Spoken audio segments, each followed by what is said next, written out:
All right, well, good morning, everyone. Welcome to the Dallas-Fort Worth Air Quality Improvement Plan Community Listening Session, being hosted by the North Central Texas Council of Governments. I want to thank you for joining us today.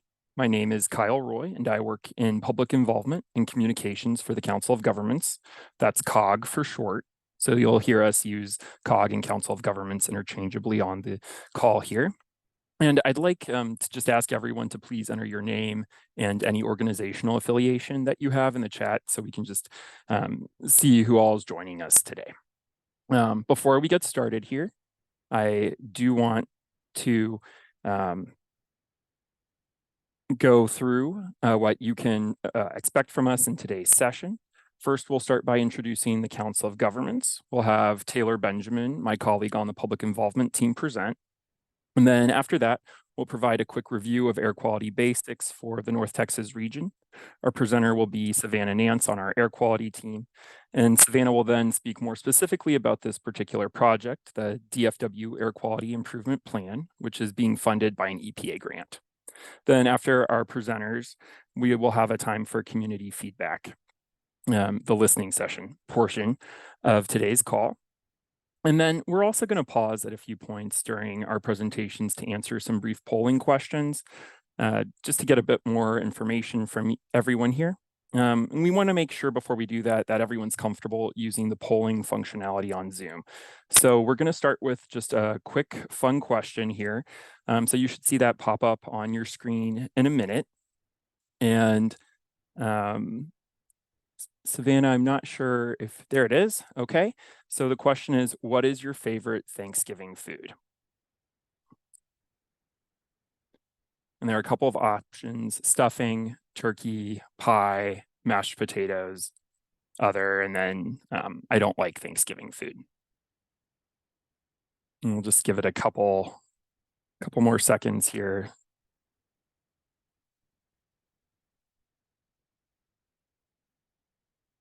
Okay.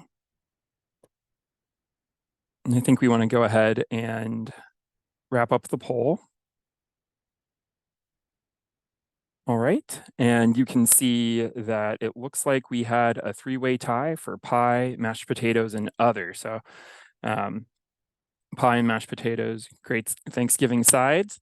If for some reason you weren't able to get the poll to work, if you could let us know in the chat, and we'll do our best to try and explain on the next polling question, provide a bit more guidance. But at this point, I'll go ahead and hand it over to Taylor Benjamin to provide some more background on the Council of Governments. Thank you. Good morning, everyone. I hope you all can hear me. So my name is Taylor Benjamin. I am a communications specialist here at North Central Texas Council of Government. So the first slide we have here is, what is NCTCOG? NCTCOG is a voluntary association of local governments that was established in 1966. This includes 228 member governments, including 16 counties, 169 cities, 19 school districts, and 24 special districts. So those counties include Wise, Denton, Collin, Hunt, Rockwall, Parker County, Tarrant County, Palo Pinto, Dallas, Rockwall, Kaufman, Erath, Hood, Somervell, Johnson, Ellis, and Navarro County. It's a lot of counties. Next slide. So what does NCTCOG do? Some of our primary tasks include strengthening individual and collective power of local governments by recognizing regional opportunities, eliminating duplication, and making joint decisions. We assist local governments in planning for common needs, cooperating for mutual benefit, and coordinating for sound regional development. What does this all mean? There are 9 departments that are all focusing on regional issues that can happen. Ultimately, we are responsible for finding solutions to issues that can occur in the region. Next slide. What is the Metropolitan Planning Organization? We're a federally required policymaking body that is focused on transportation planning activities in a 12-county region. We're governed by the Regional Transportation Council, which is made up of 45 elected officials and representatives from local governments and local transportation providers. NCTCOG's Transportation Department provides staff assistance and support RTC to implement transportation projects. A great example of looking at transportation regionally is to think about some of the roads you travel on daily.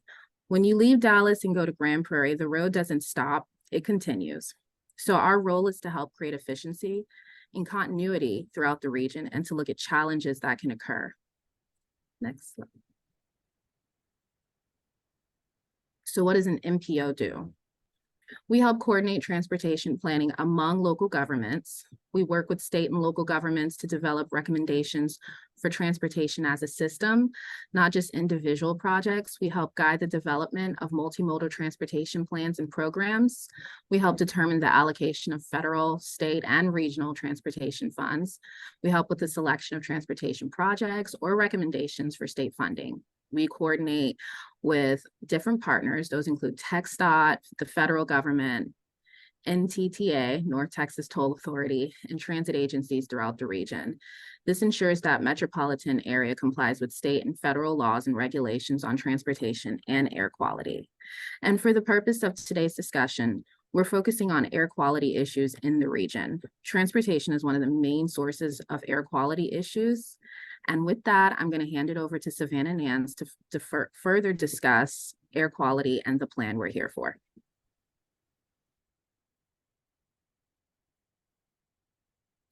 Good afternoon, everyone. My name is Savannah Nance. I'm a planner on our air quality teams and or the clean fuels and energy team.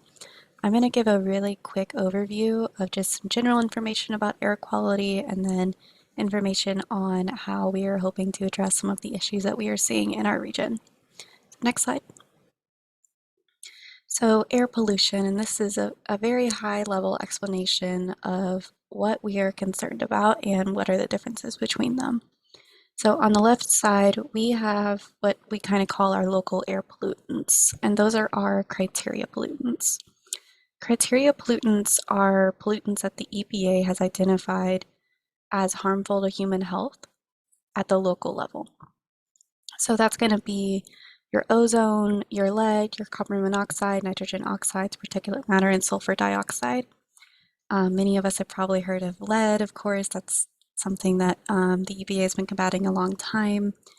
Particulate matter is often talked about whenever, further up north, whenever there's maybe forest fires going on. But the main one that our region is struggling with is ozone. So specifically ground level ozone. So ozone can of course be in our atmosphere, but it can also be near human at the lower level ground.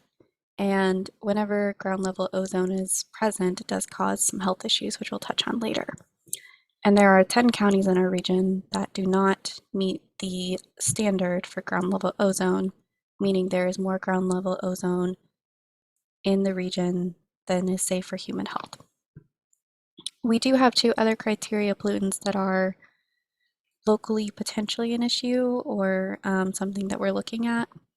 So particulate matter has a question mark on it because the EPA is revisiting what is considered a safe amount of particulate matter to be present in the air. And so that could potentially be changed. We could potentially become in what's called non-attainment, meaning we don't meet the standard for that. And then there is partial non-attainment for sulfur dioxide in Navarro County due to a plant that's out there. So it's just one section of Navarro County that is considered not in attainment for sulfur dioxide. So that's kind of our local issues. Those are the things that, you know, people in the region are directly being impacted by every day. And on the right-hand side, we have what's considered a greenhouse gas, which is what the type of pollutant that is going to, or molecule that is going to trap heat in the atmosphere and results in warming on the surfaces. So that can still cause local issues, but the difference is a greenhouse gas goes up into the atmosphere and it affects the entire world, and a local air pollutant mostly stays local. You know, with some wind, some things can get blown around, but local air pollution, it primarily affects the people within that region. So we did include all of the greenhouse gases along with some common sources that they're from, just for your reference. But if you're interested in reading more, there is a link at the bottom of the slide where you can read more about that. Next slide. So I'm going to really quick go over just a little more detail about the criteria pollutants that we talked about earlier that our region is concerned about. So as I mentioned, the primary one is ground level ozone, and 10 counties in the region are not meeting the standard that is set by the EPA for the appropriate amount of ground level ozone that is safe for human health. And those are the counties that are in red on the map to your right. The blue dots are the ozone monitoring sites, so that's where the ozone is being measured.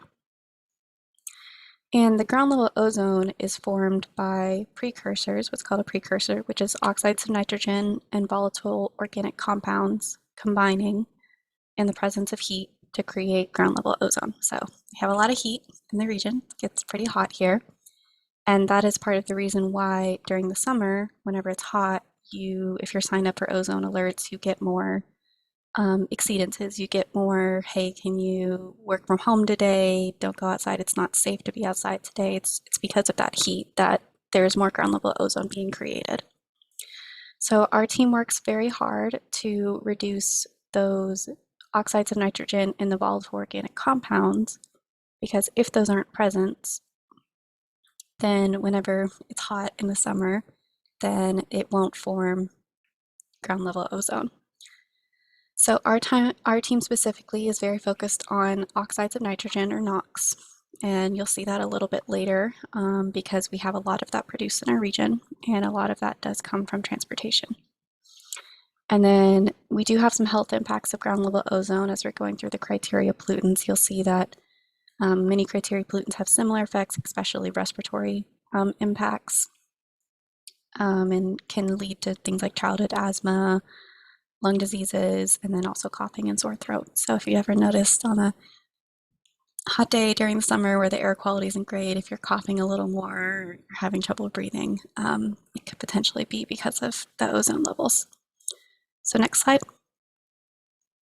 So here's just particulate matter. Particulate matter can be a mixture of solid particles and liquid droplets found in the air that is inhaled. And some examples, but it's not in all of them, are soot, spores, and pollen. And then there's actually two sizes. So there's what's called PM10, which is particulate matter 10, and particulate matter 2.5. If you look over on the right side, there's a nifty little diagram. So PM10 is about the size of your human hair. And then there are some example of those. So dust, pollen, mold, you can usually kind of see like the spores floating in the air. But PM 2.5 is so small that it really can't be seen with the naked eye. So that's kind of the difference between those two. PM 2.5 can really get into your system significantly and cause health issues, but PM10 can as well. And then again, the health impacts, of course, there's respiratory systems, but they can also cause heart issues, especially the smaller particulate matter whenever it gets into your bloodstream. So it's one of the reasons that we are looking at that, even though we aren't in non-attainment yet. It is, of course, a concern because we are close and there are health impacts of this as well. Next slide. Sulfur dioxide, so this is the criteria pollutant that only in Navarro County we are in non-attainment for, but there is, of course, sulfur dioxide being produced in lots of areas of the region for people who are near sources. So potential sources of sulfur dioxide are fossil fuels, industrial processes, natural sources, vehicle and heavy equipment, especially old diesel equipment, such as like locomotives. And again, there is damage to the respiratory system, and then sulfur dioxide can cause some atmospheric issues as well. Next slide. So there's a lot on this slide, but we'll kind of talk you through it. So the goal of this slide is to compare our criteria pollutant issues on the left side with our greenhouse gas issues on the right side. So both of these pie charts show what we call an inventory, which is where we measured all of the pollutants in the region and where they're coming from, and we put them on this pie chart. So nitrogen oxides as I mentioned, is a precursor to ground level ozone, which is what 10 counties in our region are in non-attainment for. And you can see that almost 2/3 of all the NOx in our region is from transportation, and we do produce a significant amount at 247 tons per day. So on the pie chart where you read on the left side, where you see on-road mobile, non-road, and off-road mobile, that's all considered a transportation source. But there's also productions from area sources, point sources, and then oil and gas. And then for the on-road mobile, you can see that we do have it broken out by light-duty vehicles, medium-duty vehicles, and heavy-duty vehicles. It is notable that even though there's a lot less heavy-duty vehicles than there are light-duty vehicles, heavy-duty vehicles are responsible for to 60% of the on-road mobile source NOx production. And that's just because the heavy-duty diesel vehicles are not as clean. A lot of them are a little older. And so they're an area that we could potentially have a lot of reduction if we targeted heavy-duty vehicles for either replacement with newer ones or idle reduction efforts or things like that. We could really have an impact on our air quality. On the right side, we have the greenhouse gas emissions inventory. So our team did conduct a emissions inventory for all 12 counties, the core 12 counties that are covered by the North Central Texas Council of Governments Transportation Department. And you can see that we are a little over 100 million CO2e of metric tons in the year, which I'll explain what that means in a moment. But the main thing we wanted to point out about this is that our greenhouse gases are also primarily produced from transportation and energy consumption. So the little orange chart and then the gray chart, that's on-road mobile and other transportation. So if we target reduction of emissions from transportation, we get a benefit both through criteria pollutant reduction through the NOx, and that's the left-hand pie chart, and we would also get reductions in greenhouse gases. And it's not exact, as you can see. Light-duty vehicles are responsible for more CO2e than they are NOx, but we do get air quality benefits for both most of the time if we target that. Next slide. So as I mentioned, impact of greenhouse gases, and we said CO2e. So because different greenhouse gases have different what's called a global warming potential, there's a little bit of math that has to go in. So what our team does is they measure how much carbon dioxide, how much methane, how much nitrous oxide, and how much fluorinated gases are being produced. And then each one of those gases are assigned what's called a global warming potential, which is the heating impact that it has when it's in the atmosphere. So you can see that not all greenhouse gases are made equally, but carbon dioxide is actually the primary one that is produced in the United States. So what they do is they take the inventory of all of the different greenhouse gases, they multiply them by their global warming potential, and then that's how you get the CO2e, or carbon dioxide equivalent. Next slide. So what are we going to do to help with this, hopefully? So many of our local governments are already making efforts at the local level, but the North Central Texas Council of Governments, as the regional planning agency, has started an effort in collaboration with all of our local governments to develop a Dallas-Fort Worth Air Quality Improvement Plan, which will be a regional plan to improve air quality, protect public health, and reduce impacts of extreme weather events by addressing both criteria pollutant reduction and greenhouse gas reduction. It's going to cover all 16 counties in North Texas, and the funding for the development of this plan is through the Environmental Protection Agency's Climate Pollution Reduction Grants Planning Grants. So the Climate Pollution Reduction Grants Planning Grants, the North Central Texas Council of Governments did apply and was awarded $1 million in funds. And with the award of those funds, we are required to create 3 deliverables. which is a priority climate action plan, a comprehensive climate action plan, and a status report. And those plans will be regional, and they will be incorporated into the Dallas-Fort Worth Air Quality Improvement Plan. Next slide. So we're just going to go into what's in the Priority Climate Action Plan right now.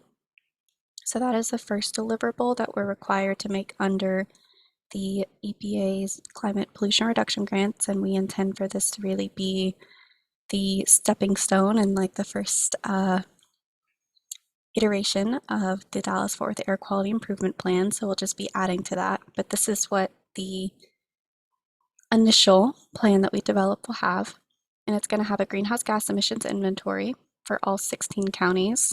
So earlier the inventory I showed you was only for the 12 core counties that the Transportation Department serves.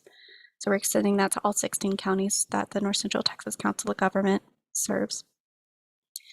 And then it's going to have a list of projects and programs that the region could implement, both region-wide and then also things that our local governments can do, stuff that maybe local stakeholders can do to improve air quality. We will have to quantify the benefits of those. We will have to measure the benefits to disadvantaged communities. And it's not just air quality benefits. It could also be things like, is it producing lower energy costs? Is there's more resiliency? Like if we installed residential solar and people were able to, during times of high grid demand, use solar instead to prevent outages. We will have to look at to make sure that any projects and programs that we want to implement, either we have the authority to do so or our local governments have the authority to do so.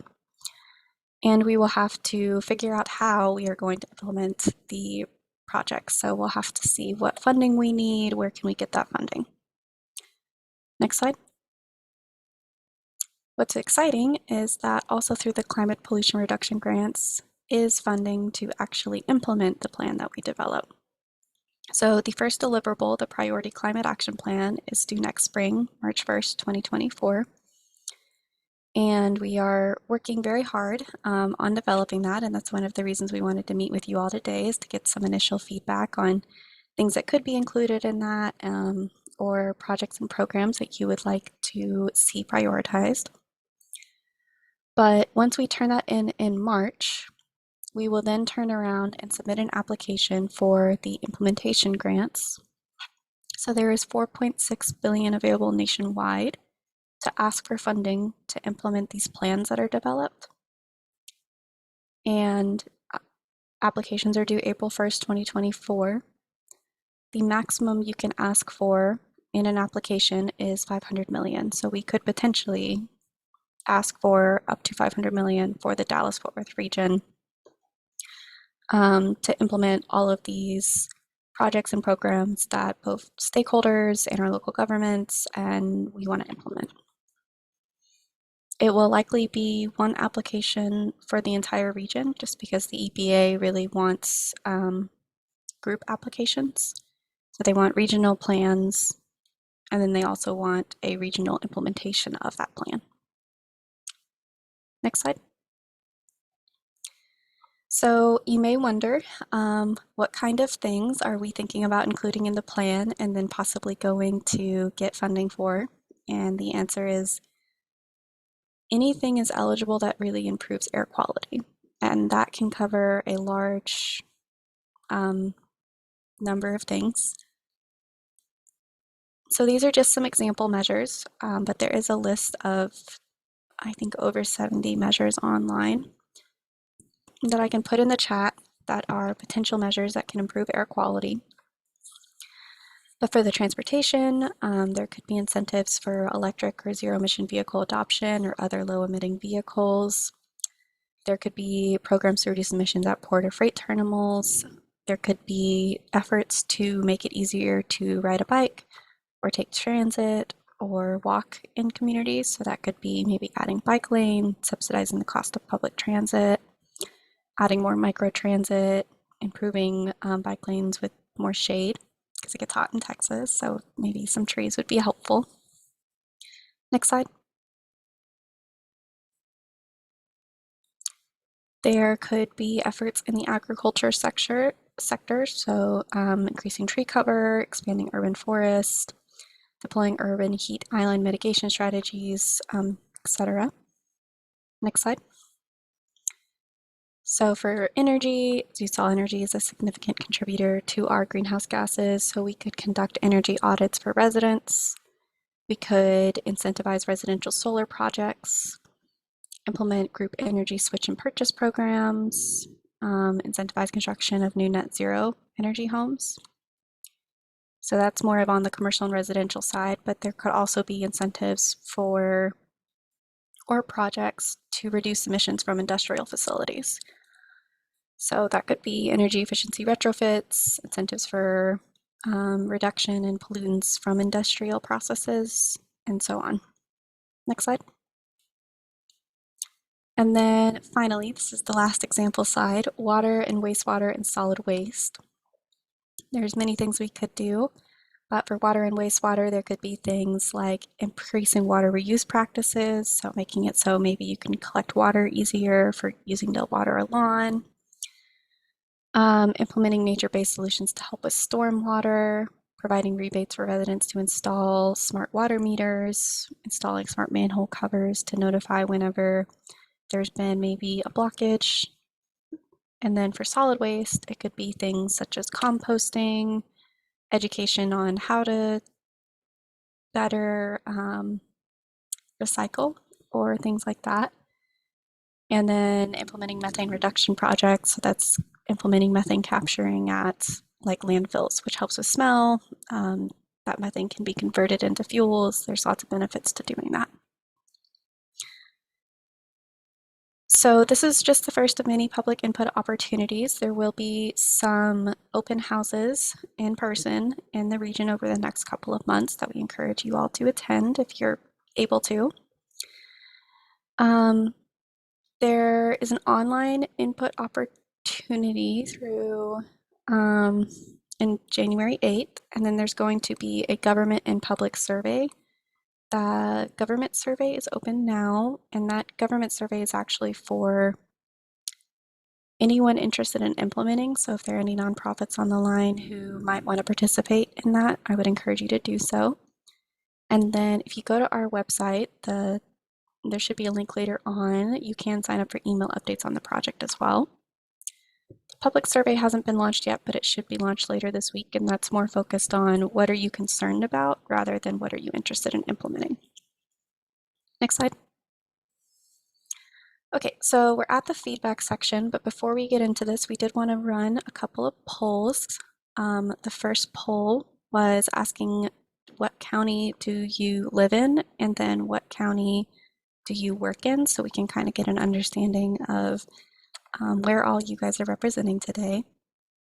So I went ahead and launched that poll, and we'll just give it a couple minutes to let you guys respond to that.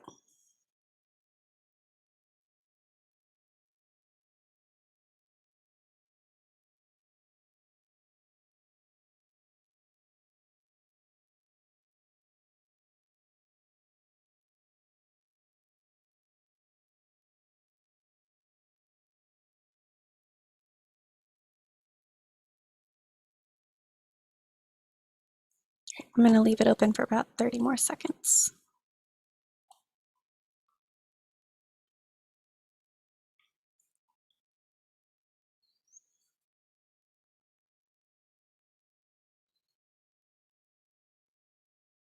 All right, so I'm going to share the results. It looks like we have a lot of people from Dallas on today. Thank you for coming out, but also some representation from Denton. Thank you, it's where I'm from. And Tarrant as well. And it looks like most of you work in Dallas County or Tarrant County. So thank you for sharing. The other poll we wanted to run really quick was about community concerns and what sector should we be targeting. So I'm going to go ahead and launch that. So as I mentioned, there are lots of benefits to many programs we could do. So for example, something like expanding transit also helps with local air quality, but it can also help with things like access to food and help with access to jobs. So what the question is asking is, which of the three are you most concerned about? And we are asking for you to only pick three if possible, but if you feel really strongly about a fourth one, it's okay if you do four. And then the second question, which is sectors to be targeted. As I'm sure you saw earlier, transportation and energy is a significant contributor, but water, wastewater, solid waste, and agriculture impact our region as well, and they can have other benefits through addressing some of those measures. So we are open to you guys providing feedback on that as well. So we'll let that run for about a minute because I know it's a longer one.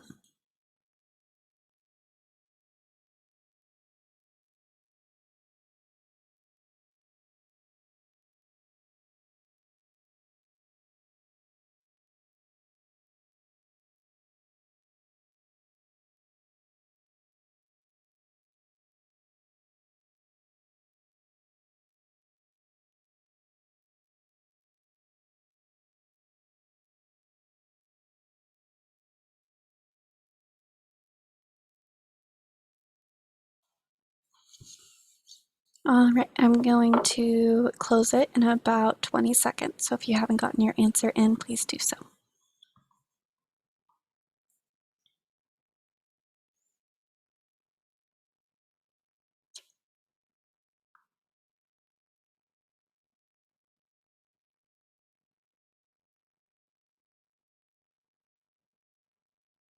All right, I'm going to end the poll and share results. So we asked you all, what of the following are you most concerned about? And the winner was local air quality, but a close second was climate change. Something that we're very concerned about as well, and that's why we're excited to work on the air quality improvement plan, as we think it'll help us address both of those issues. But public health came up as well, as I believe public health in urban heat islands or urban areas warming due to human activities were very close in third place. And if you put other, and if you're willing to share what you're concerned about, please feel welcome to put it in the chat. It's the little bubble feature that should be at the bottom of your screen. If you are not comfortable, I did want to flag that on the slide, we do have an email where comments can be submitted. So if you'd like to send some feedback over there, feel welcome to do so. For which sectors that should be targeted, transportation was voted for a pretty significant amount, followed shortly by energy and solid waste. So thank you guys for the feedback. Going to stop sharing. And we are going to get into an opportunity for you guys to give some verbal feedback if you're interested in. So we've prepared 5 discussion questions, and we're asking that you raise your hand to speak. So if you go down to your little black bar at the bottom of your screen and then hit the smiley face where it says reactions, there's a raise hand feature there. So you can click on that and I will call on you. We are going to ask that you limit any comment for each question to 3 minutes, and that's just because we want to make sure we have time for anyone to give feedback that wants to. And then, as I mentioned, comments can also be submitted to dfwaqip@publicinput.com. And then we also have those surveys online that are coming very soon. If you do not have a mic and you would prefer to put some comments in the chat, please feel welcome to do so. Next slide. So here are the 5 discussion questions, and we are going to go through them one at a time, but we wanted to give you guys a preview so you could maybe be thinking about it. So number 1, how can COG encourage community input that reflects the diversity of North Texas? So as I mentioned, this is a regional plan, and we want to make sure we're getting regional input. So how can we make sure that we are encouraging that and reaching out to maybe some more rural communities that aren't as involved all the time in with the Council of Governments. Next is what specific measures could benefit low-income and disadvantaged communities. So as we know, many disadvantaged communities are disproportionately affected by air quality issues, and so we like to make sure that the programs that we're implementing are helping them. The third question is going to be, are there certain areas of the region that should be focused on to reduce the most air pollution? Fourth question is, what else could the DFW AQIP include? So we gave you a couple items earlier in the meeting. So the emissions inventory, identification of programs and policies that we could implement, and then a path forward to implementing those. But is there anything else we should be including? And would you like to support the development of the air quality improvement plan? So I saw earlier we have some nonprofits on the line, I believe, or some community groups. And so if you're willing to help distribute information, or are you willing to host this meeting, or if you have any suggestions for ways we could be involved with you all, we'd love to hear it. So we're going to go on to the first question. Next slide. So number one, how can the Council of Governments encourage community input that reflects the diversity of North Texas?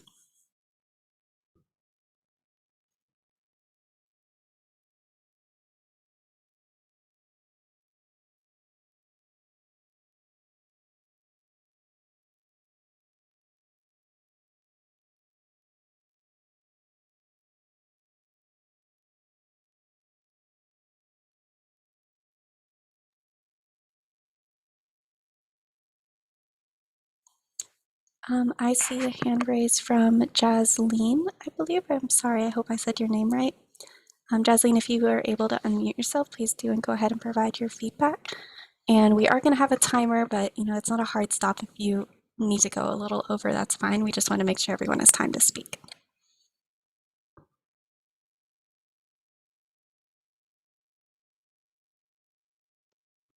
Jasleen, if you're able to come off, you can go ahead and get started. Can you hear me? Yes, ma'am. Okay, thank you. I really enjoyed your presentation. I think one way that we could encourage community input is possibly by having these sorts of meetings on different days and different times, because I am privileged enough to work in a space where I can take time off at 10 a.m. to attend a meeting like this, but I know specifically low income and disadvantaged communities might not have that same privilege. So possibly having these community input engagements, after 5 p.m. or on weekends, or at times where more people are able to join, I think would be beneficial. That's all I really had to say on this question. It's great feedback. Thank you. I know our public meetings we were targeting for the evenings, more of open houses, the in-person meetings, but I don't think we've scheduled any on the weekend. And I think that could maybe be a good point, as the weekends would be really helpful. Because I'm sure even if you get off work and you're tired and you're ready to go home and make dinner, maybe it's hard for you to come to a public meeting. Brandy O'Quinn, yours was the next hand I saw up, if you don't mind. Thanks, Savannah. So I actually worked at the Fort Worth Chamber in the late 90s when we were in serious non-attainment, and business was very involved in the education of carpooling and commuting and all of those kinds of things. And now we're entering severe non-attainment. And so I would really like because you guys are an incredible resource, to partner with the North Texas Commission, and I will certainly help to facilitate that. But making sure that all of our chambers in the DFW region, all these counties, understand the severity of what we're dealing with and getting their input, just because there are fines attached to this severe non-attainment in 2 years, and that will affect economic development. So I will help facilitate that, but definitely business needs to be aware of this and provide input and be part of the conversation. Yeah, that's great feedback. Thank you. Rita, I believe your hand is the next up. Hi, everybody. I don't know who was initially all invited to this meeting today, but I know I know Aaron's on the call from OEQS in Dallas, but I don't think the Environmental Commission of Dallas would have known if I wouldn't have forwarded this to Aaron. But I'm hoping that if they weren't invited today, that any city volunteer environmental commission groups or climate action groups are invited. There are a number of nonprofits other than I work for Public Citizen, but there's organizations like Livable Arlington, a bunch of the climate groups and environmental groups that if we need to develop an invite list, I'd be happy to help with, including environmental justice communities and their leaders. A lot of these groups have monthly meetings, and this would be even part of this presentation would be good for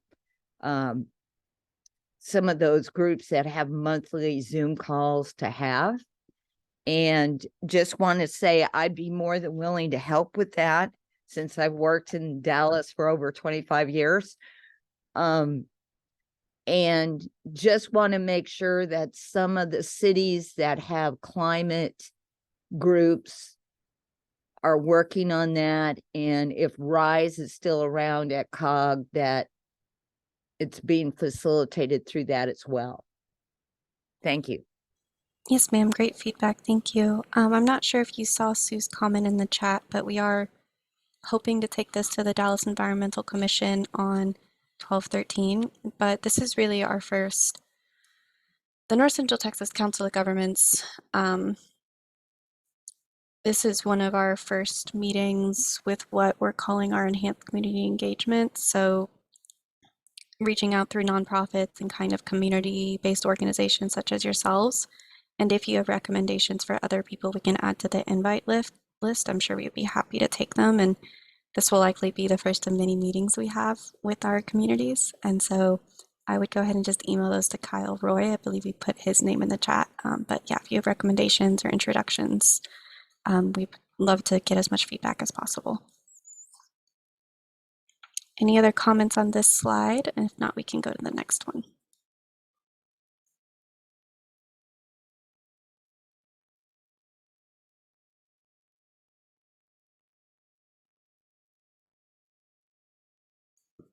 I did see a comment from Abby McGee in the chat about reaching out to Leighton Watts at Pegasus Park, and he could give you contact info for environmental NGOs. So we will definitely take you up on that. Kyle and Taylor, if you guys can make sure to write down that contact name so we can reach out to him, please. So let's go ahead and go to the next slide. So what specific measures, and a measure can be a program, a policy, a project, or an action that could be implemented to benefit low-income and disadvantaged communities. So earlier, whenever we were talking about potential measures, we had discussed things like weatherization of homes or installing solar panels on residential homes.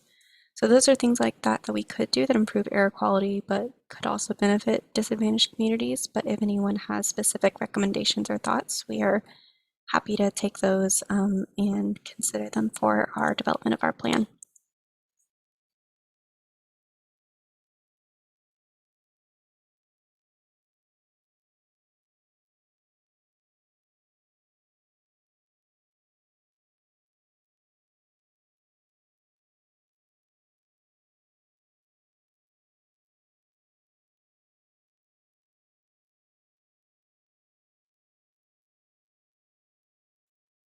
And as a reminder, if you already provided comments, you are welcome to give a second one. The 3-minute timer is just for each question to make sure we can get through everyone.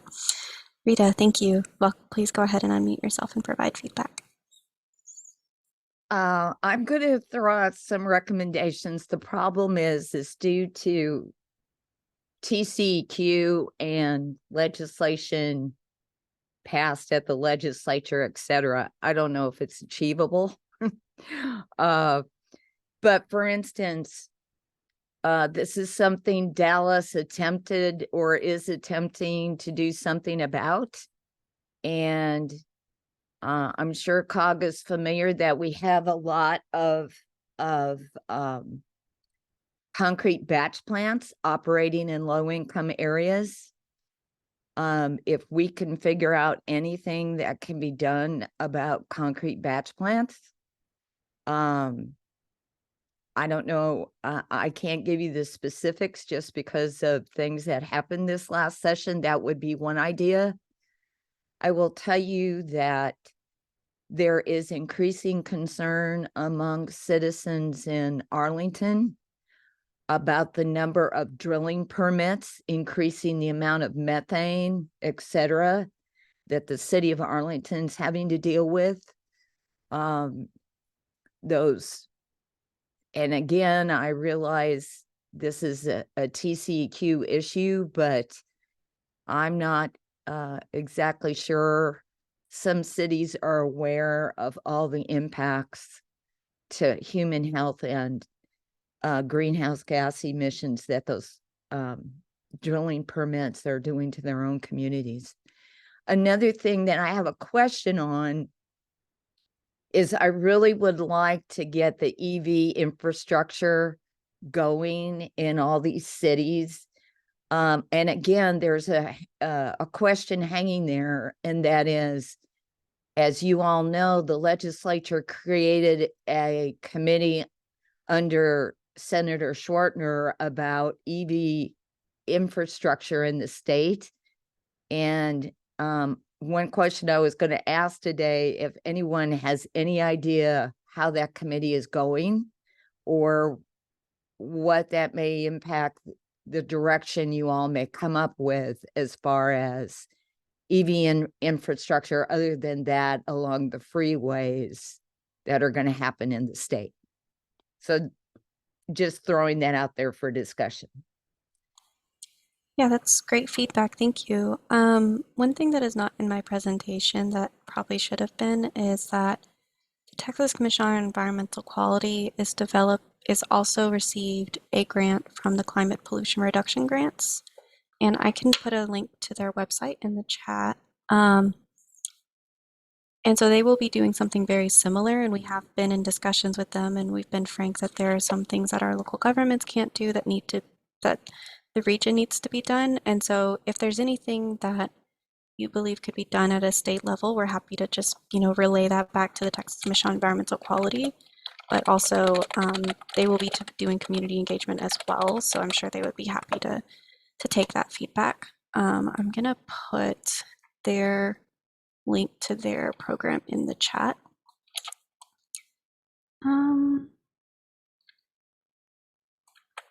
And then to your comment about EVs, I do not know how that specific effort is going that's under Senator, but in general, I will say there is more funding available for EV infrastructure, and there are efforts being made by the Council of Governments to help deploy that. So our team specifically has applied for a grant to install EV charging infrastructures across for what we're calling community use. So not necessarily along the highways, which is going to be done through some other federal programs, but in communities to address more of things like multi-unit dwelling and making sure that there's a charger near that site or at community centers. I don't know if Lori Clark is dialed in, but if she is, she might know how that effort by the senator is going. But our team is focused on supporting EV infrastructure development as much as we can.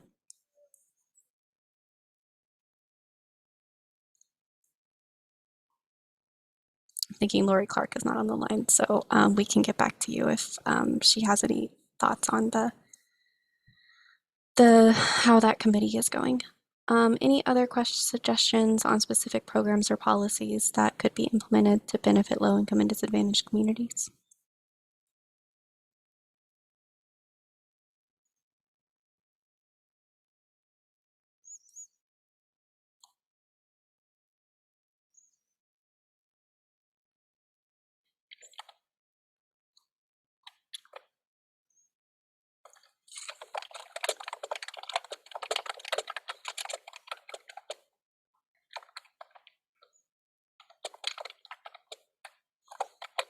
All right, we can go on to the next question then. So are there certain areas of the region that should be focused on to reduce the most air pollution possible? So Rita, you brought up earlier, industrial plants and areas around them, or concrete mixing plants. So are there any things like that where you were seeing locally, this is an issue, and should something be potentially done to address that?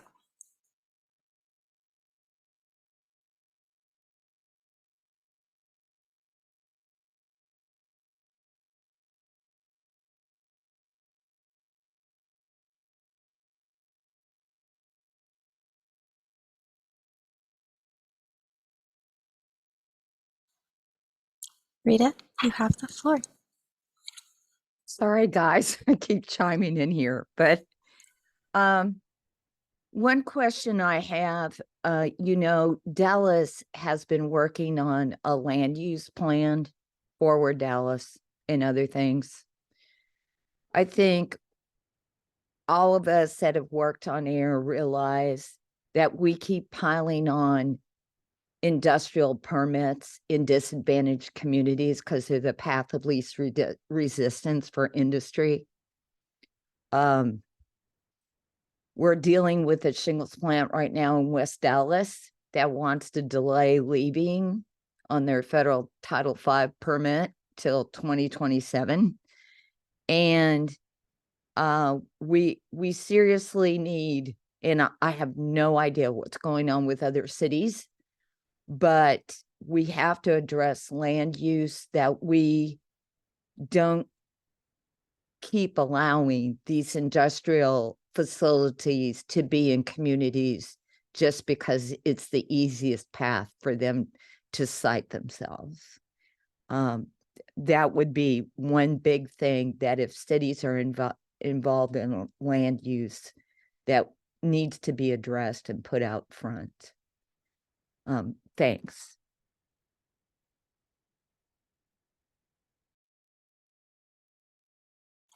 Great feedback, thank you.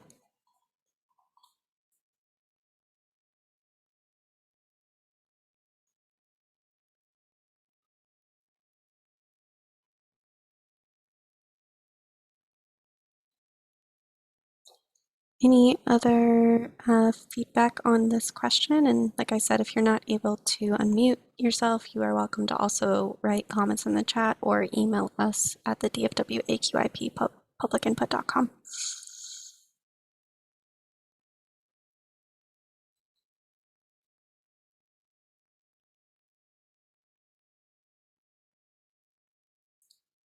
Next slide.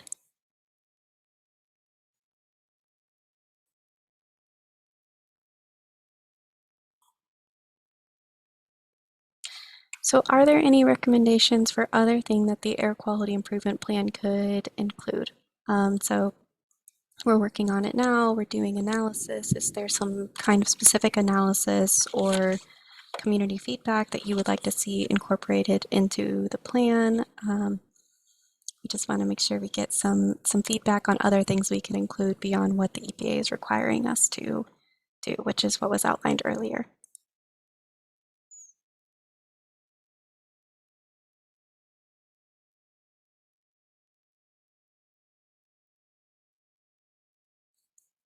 Jasleen, the floor is yours. Yes, I think I remember from the previous slides where you broke down what you were wanting to do, and you also had those pie charts with where emissions were coming from.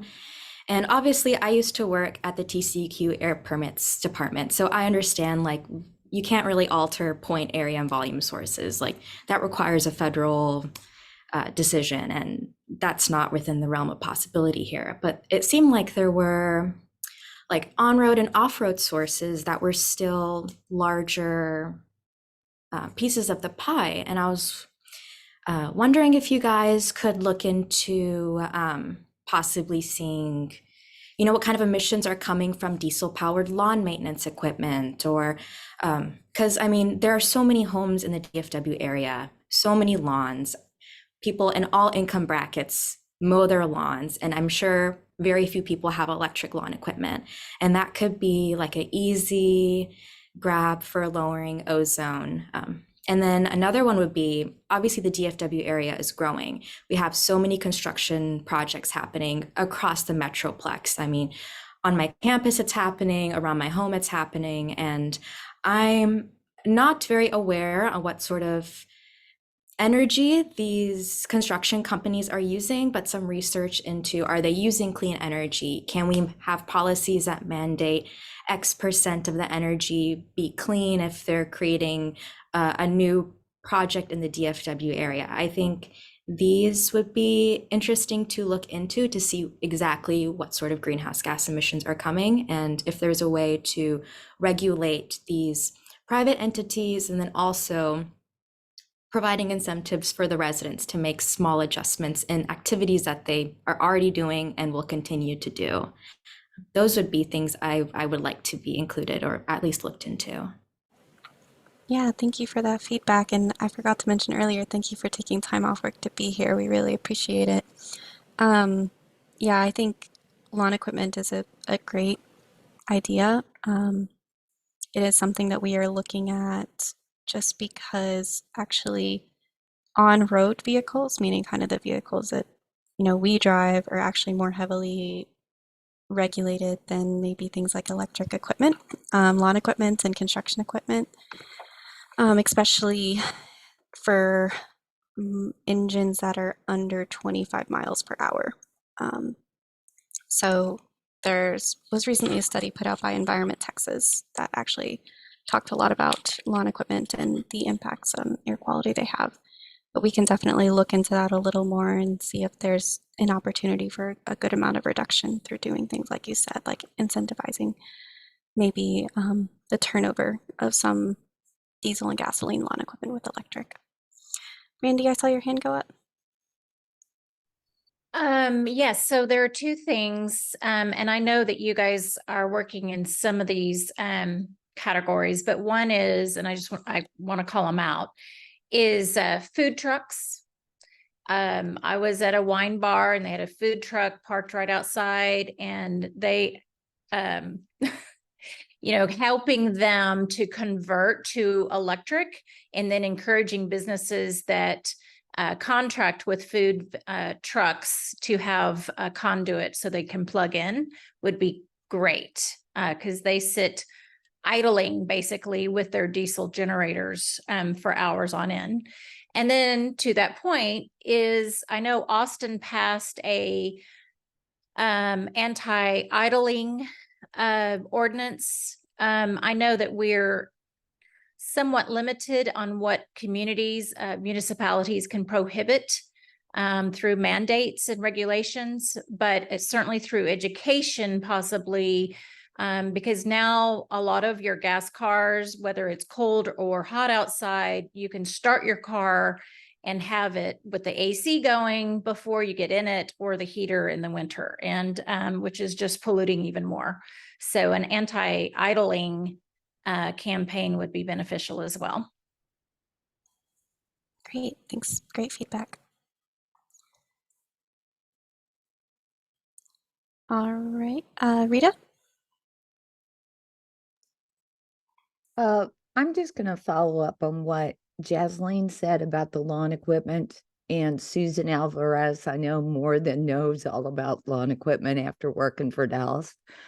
But again, some of you know, I work at the legislature, and I think we're going to have to seriously look at carrots instead of sticks on things. And one idea that Dallas was tossing around that could be broader is incentives for the landscape folks to be able to use electric lawn equipment so it's not a burden. And the other is education. I don't think our landscape companies have any idea how much this landscape equipment is affecting their own employees' health.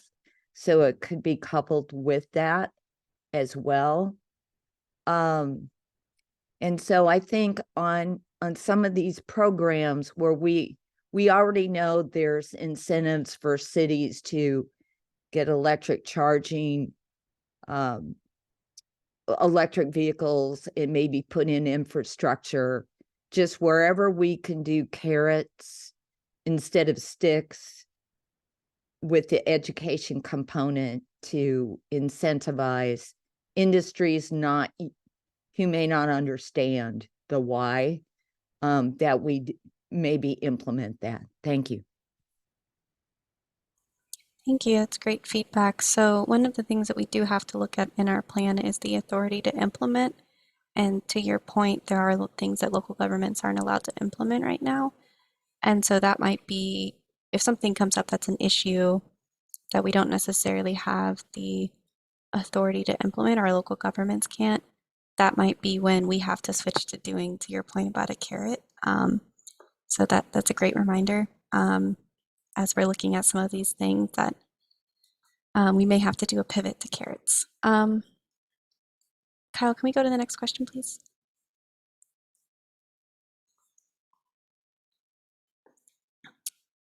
All right, last question, and this should be, we already had some offers from you all, so thank you.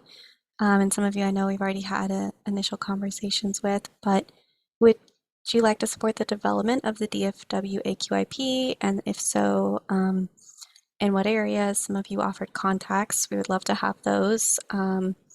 Mentioned, meetings, if you would like us to come and present this information at any kind of monthly meeting or community group meeting, as long as bandwidth allows, and if we have availability, we would be happy to do so. And if you're willing to help distribute information. So we have a website with some surveys, and would love any assistance sending this out to your friends and family or community members. And this can just be a yes or a no in the chat if you would like, but if you would like to give specific feedback, it is fine to raise your hands and do so.